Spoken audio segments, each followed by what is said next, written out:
Back to news.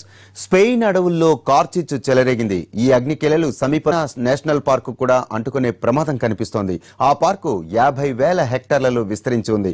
Africa, Europe నుండి వలస పక్షులు వచ్చి సేద తీరుతూ ఉంటాయి. మంటలతో ఆ చుట్టుపక్కల ప్రాంతాల్లోని 1,500 మందిని సురక్షిత ప్రాంతాలకు తరలించారు.